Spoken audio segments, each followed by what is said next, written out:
Hi friends, ఈరోజు ఈ వీడియోలో మనం పాపాలను కడిగివేసే ఒక అద్భుత క్షేత్రంగా పేరు పొందిన అత్తిరాల క్షేత్రంలో చూడవలసిన ప్రదేశాల గురించి తెలుసుకోబోతున్నాం. నెంబర్ 1 వచ్చేసి త్రేతేశ్వర స్వామి ఆలయం. పులస్త్య బ్రహ్మ ఇక్కడ తపస్సు చేయడం వల్ల ఆ పరమేశ్వరుడు ఇక్కడ అగ్నిగుండంలో నుండి ఉద్భవించారట. ఈ సంఘటన త్రేతాయుగంలో జరిగింది కాబట్టి ఇక్కడి స్వామివారిని త్రేతేశ్వరుడు అని పిలుస్తున్నారు. నెంబర్ 2 పరశురాముని ఆలయం.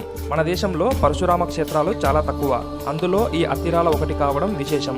పురాణాల ప్రకారం తన తల్లిని వధించిన పరశురాముడికి మాతృహత్యా పాతకం ఇక్కడే తొలగిపోయిందట. నెంబర్ 3 శ్రీ గదాధర స్వామి ఆలయం.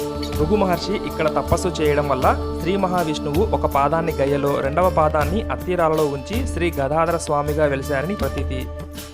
నెంబర్ 4 బాహుదా నది. ఇక్కడ ఉన్న బాహుదా నదిలో స్నానం చేసి పిండ ప్రదానం చేస్తే గయలో చేసిన దానితో సమానమని ప్రతీతి. అందుకే అత్తిరాలను దక్షిణ గయ అని పిలుస్తారు. ఈ అత్తిరాల క్షేత్రం గురించి ఫుల్ వీడియో అయితే చేశాను. కింద ఉన్న లింక్ పై క్లిక్ చేసి చూసేయండి. ఈ వీడియో మీకు నచ్చినట్లయితే లైక్ చేసి సబ్స్క్రైబ్ చేయండి.